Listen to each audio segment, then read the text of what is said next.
Hello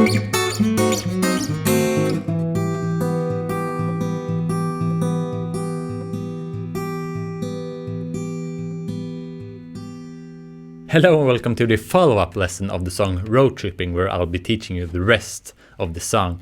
And if you're just interested in me playing along to the tabs, I have timestamps for that in the description. But otherwise I will give some brief explanations on the fingering of the left hand and also how we play with the right hand, and also give some explanation of theory and the time signature and rhythm and things like that, so you get a good understanding of how the song works. And before we jump into the lesson, I kind of want to address that I have double the beats per minute compared to the last lesson, but we still keep the same speed, obviously. But I have doubled it because otherwise we couldn't keep a 4/4 time signature for all the parts. And I also found it a bit easier to practice at that BPM. And also, I can address that we mainly assign our fingers like this, where the thumb plays the lower 3 strings. And then the other 3 fingers plays the higher strings, like this.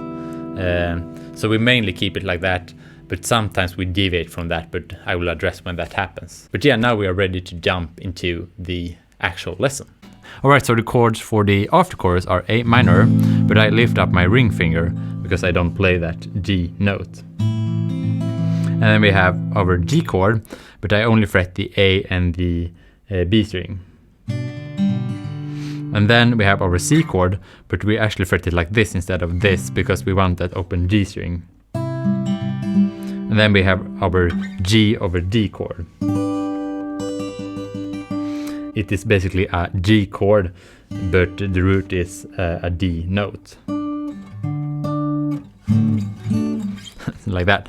And the structure of this, the rhythm structure, is that you start off with a 4th note, and then it gets followed by 8th notes. And then you actually have an 8th note worth of break between each chord. So notice that the first notes of each chord are twice as long as the other. So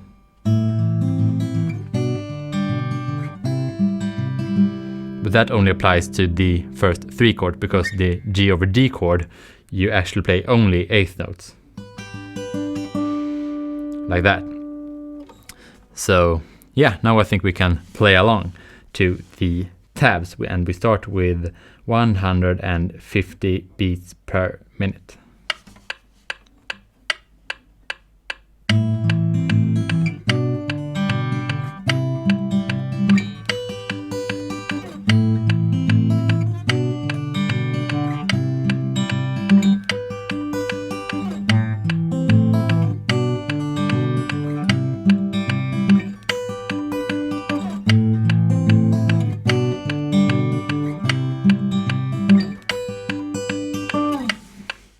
And now we can make that full speed 204 beats per minute.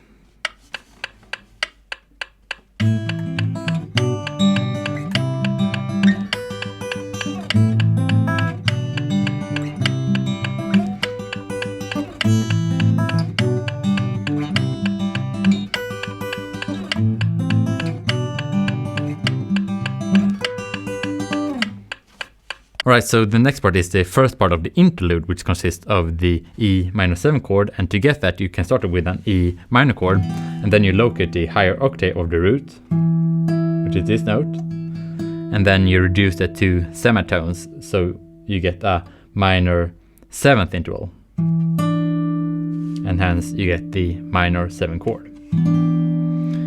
And the next chord is an A7 chord, and to get that you can start with an A major chord, and then you do the exact same thing. So you locate the root note and then the octave, higher octave, and then you reduce that to semitones, so you get a minor 7th interval again. And this time the minor 7th interval creates a A7 chord.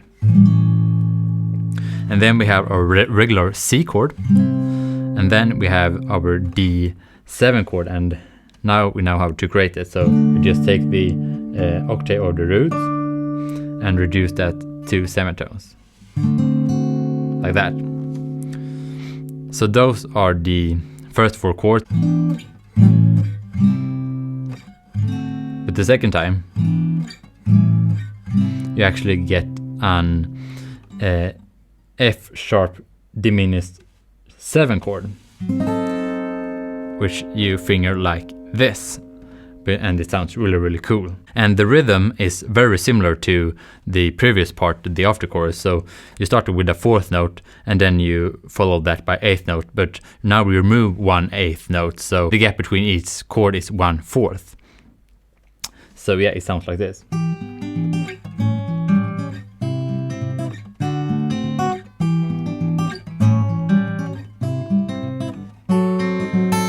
So yeah, I think those 7 chords combined with that kind of gap and that rhythm creates a really cool and fresh vibe, you know. So yeah, that's interesting. And one thing we can add here is that when the root is on the A string, we assign our fingers like I said in the beginning, where the thumb plays the lower 3 strings, like that.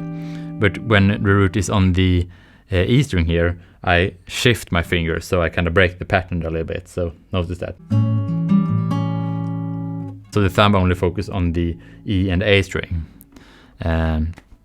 Yeah, but then we go back to normal on the next chord. And another thing you can add is that when we get to this F sharp diminished 7 chord, I actually still follow the rules. So the thumb plays just the D string, and then so you kind of have a 1 finger per string here, so like that. And this is actually really good way to learn it. It's a little bit harder compared if you would play it like this, where the thumb plays 2 strings instead of just 1. I think it really helps your right hand finger technique if you learn it this way, where the thumb only played the D string. And it is also very helpful for the next part, which you will see later. But now I think we're ready to play along to the tabs, and we start with 150 beats per minute.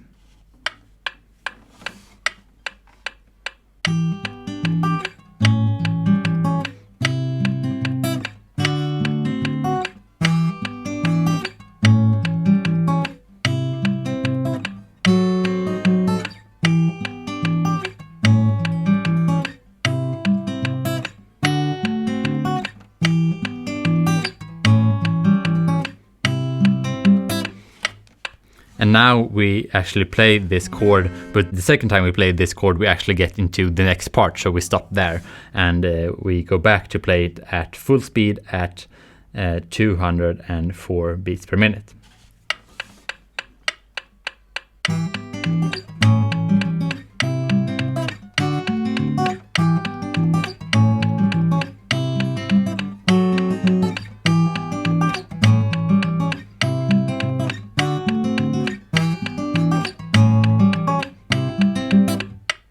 Like that.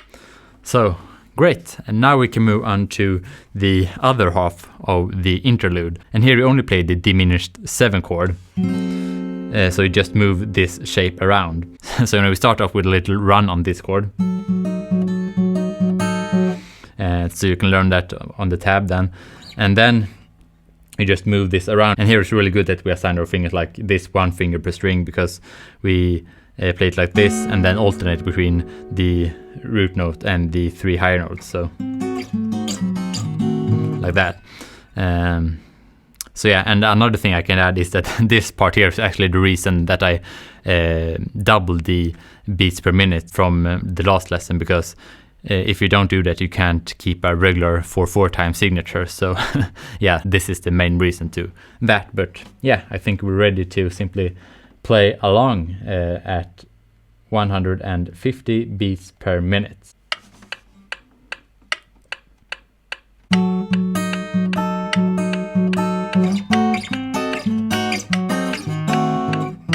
And then you go back to the verse again, you know.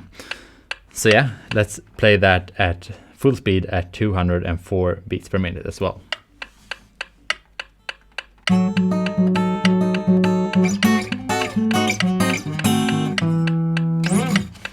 Like that. And now we get to the outro, which is super simple. So you start up with the same chord that you started the song with, so you know, like this. And all you do is alternate between the D note and the high E, and then the D note and the B, like that. And here we can notice that the time signature is that we play the D string here as an 8th note, and then the higher strings are 4th notes. So there's a larger gap between the high note to the low note, and a short gap between the low note to the high note. Like that. And then you kind of slow it down as you get towards the end. So yeah, it's really simple.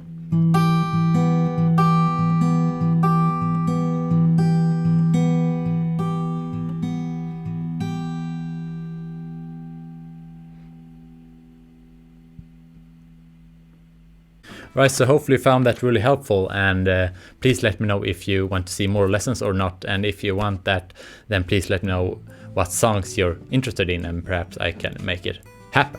But yeah, until then, I see you in the next video.